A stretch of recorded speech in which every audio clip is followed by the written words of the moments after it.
ፍቅረኛ መያዝ ቀላል ነው፣ ነገር ግን በኔ ምርጫ እስካሁን ተሳስቻለሁ። አሁን ደግሞ የእግዚአብሔርን ፍቃድ እና ምርጫ እየጠበቅኩ ነው። ጤና ይስጥልኝ የምንወዳችሁ፣ ዛሬ የምናወራላት ሴት በኢትዮጵያ የመዝናኛ ኢንዱስትሪ ውስጥ ስሟ ጎልቶ የሚነሳ በውበቷ፣ በችሎታ እንዲሁም በጠንካራ ማንነቷ የበርካታ ሰዎችን ቀልብና አድናቆት ያተረፈችው ውብ አርቲስት ናት። እሷም ተወዳጁ አርቲስት ሜላት ነብዩ ናት። ዛሬ የምናቀርብላችሁ ታሪክ ግን ተስፋ የመቁረጥ የማዘን አይደለም። ይልቁንም የጽናት፣ የትግል፣ የይቻላል መንፈስ፣ የቢዝነስ ስኬትና የላቀ መንፈሳዊ እርካታን ከሀያ ምስክርነት እንጂ።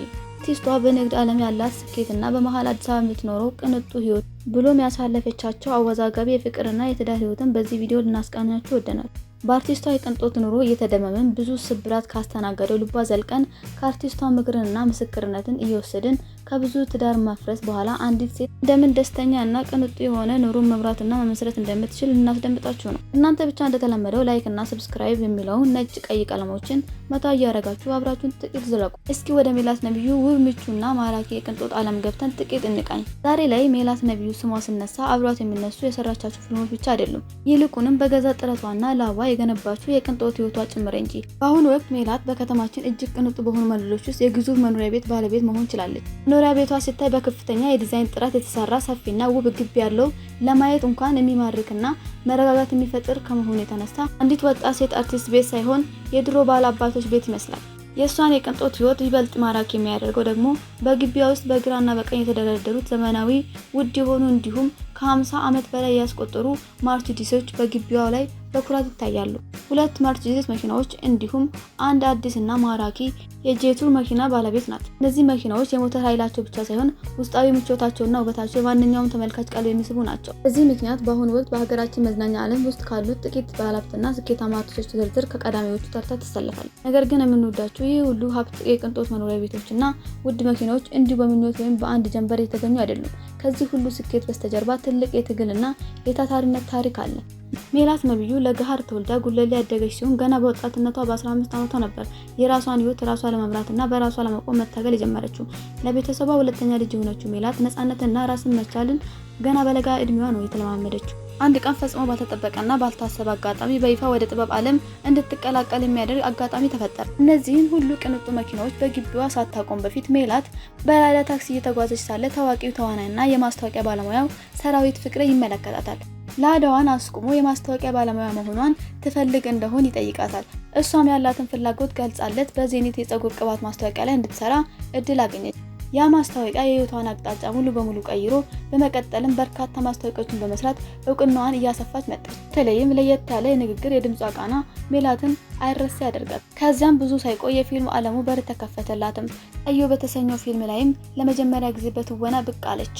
ነገር ግን የብዙዎችን አድናቆትና ፍቅር ያተረፈችው በኢትዮጵያ ሲኒማ ውስጥ ስሟ ጎልቶ እንዲወጣ ያደረገው ስለት የተሰኘ ድንቅ ፊልሟ ነበር። ከዛም ሌሎች በርካታ ፊልሞች ላይ በመተወን እስካሁን ከ11 በላይ ስኬታማና ተወዳጅ ፊልሞች ላይ በመሳተፍ ድንቅ የትወና ብቃቷን ከማስመስከሯ አልፋ የህዝብ ተወዳጅነትን አትርፋለች። ከፊልም ስራዎቿ ባሻገር ሜላት እንዲሁ ከሩቅ ለተመለከታት ቀበጥ ቤት ልጅ ትምሰል እንጂ እሷ ርቆ ሀሳቢ የቢዝነስ ሰው ናት። በአሜሪካ ሀገር ለ2 ዓመት ያህል ኖራለች። በዚያም ያገኘችውን የህይወትና የንግድ ልምድ የራሷ የቢዝነስ ግዛት እንድትገነባ ትልቅ አቅም ሆኗታል። በተዋናይነት ብቻ ሳትወሰን በቅርቡ እንኳን ሜላት ፐርፊውም የተሰኘ ግዙፍ ሽቶ ብራንድ በመመስረት እና ማርቤላ የተባለ የራሷ የፊልም ፕሮዳክሽን ድርጅት በማቋቋም ድንገት የገባችበትን ፊልምና የማስታወቂያ ስራ ተዋናይነት ወደ አሰሪነት በማደግ የምትወደውን የፊልም ጥበብ ገንዘብን አፍሳበት ወደ ቢዝነስ ቀይሯለች። ስኬታማ ነጋዴ መሆንም ችላለች። ሆኖም ግን የዚህች አርቲስት ህይወት መንገድ ሁልጊዜ አልጋ ባልጋ አልነበረ። ስኬቷና ከቅንጦቷ ህይወት ጎን ለጎን የሜላት የፍቅር ህይወት ሀገራችን የመዝናኛ ብዙሃን በማህበራዊ ሚዲያ ላይ በስፋት ሲዘገቡና ከፍተኛ የህዝብ ጫና ሲደርስባት የነበረበትን አጋጣሚ የሚረሳ አይደለም። እንዲሁ ሌላው ቀርቶ ሚስቴና ባሌ ከተባባሉ የፍቅር አጋሮቿ ውጭ ሜላት የፐርፊውም ማስታወቂያ በጀመረችበት ወቅት ከኢንተርናሽናል ሞዴሊንግ ቪክ ጋር በሰራችው ማስታወቂያ በህዝብ ዘንድ እጅግ የተወደደ የነበረ ቢሆንም ብዙዎች ግን የነበራቸው ሙያዊ ግንኙነት ወደ ፍቅር በመተርጎም የሐሰት ወሬዎችን አሰራጭቶ ነበር። በኋላ ላይ እውነታው ሲወጣ ሞዴል ቪንግ የራሱ ቤተሰብ ያለው መሆኑና ሜላት እንዲሁም ከባለቤቱ ጋር የጠበቀ ግንኙነት ያላት መሆኑ ታወቀ። ወሬው በከንቱ ቀረ። ሌላው ከንቱ ወሬ ሳይሆን እውነተኛ የፍቅር ህይወት የነበረው ፍቅራቸው በሚዲያ አውጆ አንድ ሰሞን በፍቅር ቄጠማ እየቀጠፉ በፍቅር እፍ ብሎ የነበሩበት አጋጣሚ ግን በፍጹም አይረሴ ነው። ሜላት ከአርቲስት ሄኖክ ድንቁ ጋር በነበራት የፍቅር ግንኙነት በወቅቱ ፍቅረኛዋ ከሌሎች ሴቶች ጋር ስሙ ይነሳ ጀመረ። ከሱ ጋር አብሮ የመሆን ጉዞ ለሜላት እጅግ ፈታኝ የስነ ልቦና ስቃይ ሆኖባት ነበር። ህዝቡም በሁለት ተከፍሎ አንዳንዶች እንዴት ከእንዲህ አይነት ወንድ ጋር አብራ ሆነች እያለ ሲወቅሳት፣ ሌላው ደግሞ ማዕበሉን ችላ የቆመችበትን ጥንካሬ ያደንቁ ነበር። በእነዚህ ሁሉ ማዕበሎች ውስጥ ግን የሁለቱ ዝነኞች ፍቅር በጊዜው ብዙዎች የሚቀኑበትና ለተመልካቹ እንኳን ደስ የሚል ከመሆኑ የተነሳ ፍቅራቸው እንዲሁ በዋዛ ይቀራል ብሎ ያሰበ አንድም ሰው አልነበረም። ነገር ግን በሁለቱ መሀል ያለው ፍቅር ባለመግባባትና በማህበራዊ ሚዲያ ወሬ ተጠፍሮ ተያያዘ። የሜላት ቀደም ብሎ የልጅ እናት መሆንና ሄኖክ የቀደመ አወዛጋቢ ትዳር እና የፍቅር ህይወት ከሶሻል ሚዲያ ውዥንብር ጋር ተደምሮ እነዚህ በቴሌቪዥን ፕሮግራም ፍቅራቸውን ሲገላለጹ የምናውቃቸው ጥንዶች በስተመጨረሻ መለያየታቸው እውነት ሆነ። ያ ስንት የተባለለት ፍቅር ግንኙነት በከፍተኛ አለመግባባት ከተጠናቀቀ በኋላ ሜላት የተሰበረ ልቧን ጠግና ከ2 ዓመት በኋላ ወደ አዲስ ትዳር ገባች። ነገር ግን ያ በፍጥነት የተወሰነ ትዳርም ቢሆን በይፋ በፍጥነት ተጠናቀቀ። አሁንም ሶሻል ሚዲያው ጉድ አለ። በዚህ ትዳር ውስጥ የተፈጠረው ሌላው አስደናቂ ነገር ባለቤቷ ጋር ከተለያዩ በኋላ እንኳን ከአማቷ ጋር የነበራት ፍቅርና መንከባከብ አለመቀነሱ ነው። ባሏ እናት እጅግ መልካም በመሆናቸው ከሳቸው ጋር በመቆየት ሁለተኛ ልጇ ስትወልድ በደንብ እንድትታረስና እንድትንከባከባት አድርጓታል። ሜላት በእነዚህ ሁሉ ጊዜያት ለልብ ስብራቶቿ የሰጠችው አሁናዊ ምላሽ ደግሞ እጅግ የበሰለችና የብዙዎችን ልብ የነካ ነው። የዋህ ነኝ ሞኝ ግን አይደለሁም ስትል በቅርቡ በአምለሰት ሙጬ ፖድካስት ላይ በሰጠችው ምላሽ እውነታውን ይፋ አድርገዋል። አርቲስቷ ፍቅር ውስጥ ራሷን ሙሉ ለሙሉ ሰጥታ የምትወድና ሰውን የምታምን እውነተኛ አፍቃሪ እንደነበረችና ሰውን በማመኗ ምክንያት ከፍተኛ ዋጋ እንደከፈለች ስነ ልቦና ቁስል እንደደረሰባት ሳትሸሽግ ትናገራለች።